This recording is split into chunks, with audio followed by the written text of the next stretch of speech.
ഇന്ന് വന്നിരിക്കുന്നത് ഒരു തേൻനെല്ലിക്കയുടെ റെസിപ്പി ആയിട്ടാണ് കേട്ടോ. വളരെ എളുപ്പത്തിൽ എങ്ങനെ വീട്ടിൽ തേൻനെല്ലിക്ക ഉണ്ടാക്കാൻ നോക്കാം കേട്ടോ. ഒരു കിലോ നെല്ലിക്കയാണ് ഞാനിവിടെ എടുത്തിരിക്കുന്നത്. അതൊന്ന് കഴുകിയതിന് ശേഷം ഒന്ന് തുടച്ചെടുക്കുന്നുണ്ട് കേട്ടോ.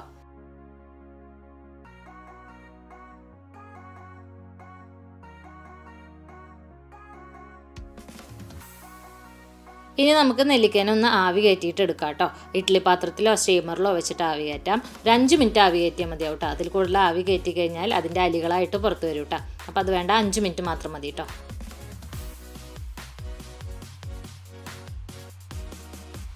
ഇനി നമുക്കൊരു പാൻ ചൂടാക്കാൻ വെക്കാം. അതിലേക്ക് 1/2 കിലോ ശർക്കര പാനിയാണ് കേട്ടോ. ഞാൻ 1/2 കിലോ ശർക്കര എടുത്തിട്ട് പാനിയാക്കി വെച്ചതാണ്. അത് ചേർത്ത് കൊടുത്തിട്ടുണ്ട്. പിന്നെ മധുരം ബാലൻസ് ചെയ്യാൻ ഒരു പിഞ്ച് ഉപ്പ് ചേർത്ത് കൊടുക്കുന്നുണ്ട്. 1/2 ടീസ്പൂൺ ഏലക്കാപ്പൊടിയും ചേർത്ത് കൊടുത്തിട്ട് നന്നായിട്ടൊന്ന് ഇളക്കി കൊടുക്കണം കേട്ടോ. ഇളക്കിയിട്ടൊന്ന് ചെറുതായിട്ടൊന്ന് വെറ്റി വരുന്ന ശേഷം നമുക്കിതിലേക്ക് നെല്ലിക്ക ഇട്ട് കൊടുത്തിട്ട് ഒരു 15 മിനിറ്റ് കുക്ക് ചെയ്തിട്ട് എടുക്കണം കേട്ടോ.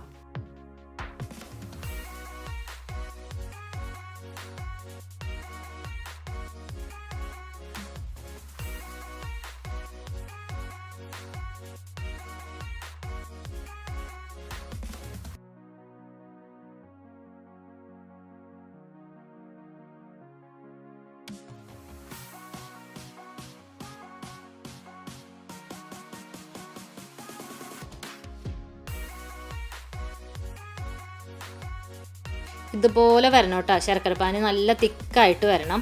എന്നിട്ടൊന്ന് ചൂടാറാൻ മാറ്റി വയ്ക്കാം. ചൂടാറിയതിന് ശേഷം ഞാൻ ഇതിലേക്ക് ചേർത്ത് കൊടുക്കുന്നത് തേനാണ് കേട്ടോ. ഒരു 4-5 ടേബിൾ സ്പൂണോളം തേൻ ഞാൻ ഇതിലേക്ക് ചേർത്ത് കൊടുക്കുന്നുണ്ട് കേട്ടോ. എന്നിട്ട് നന്നായിട്ടൊന്ന് ഇളക്കി കൊടുത്തതിന് ശേഷം ഒരു ഗ്ലാസ് ജാറിലേക്ക് മാറ്റി വയ്ക്കാം കേട്ടോ.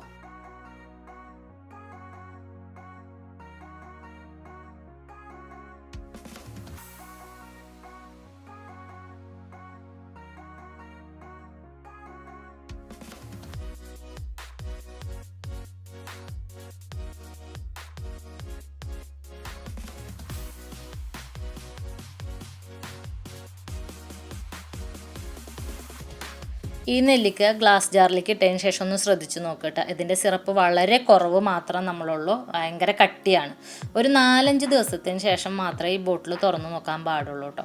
4-5 ദിവസത്തിന് ശേഷം ഈ സിറപ്പൊക്കെ കൂടിയിട്ട് നെല്ലിക്കയുടെ മേലേക്ക് വന്നിട്ടുണ്ടാവും കേട്ടോ. അതായത് നെല്ലിക്കയിൽ നിന്ന് നീരുകളൊക്കെ ഇറങ്ങിയിട്ടുണ്ടാവും. അപ്പോൾ അതുകൊണ്ടാണ് നമ്മൾ അതിൻ്റെ സിറപ്പ് ഭയങ്കര കട്ടിയിലെടുക്കണം എന്ന് പറയുന്നത്. അല്ലെങ്കിൽ വളരെ ലൂസായി പോവും. പിന്നെ ഒരു 5 ദിവസം കഴിഞ്ഞാലാണ് ഈ നെല്ലിക്കയിൽ മധുരങ്ങളൊക്കെ പിടിച്ചിട്ടുണ്ടാവുള്ളൂ കേട്ടോ.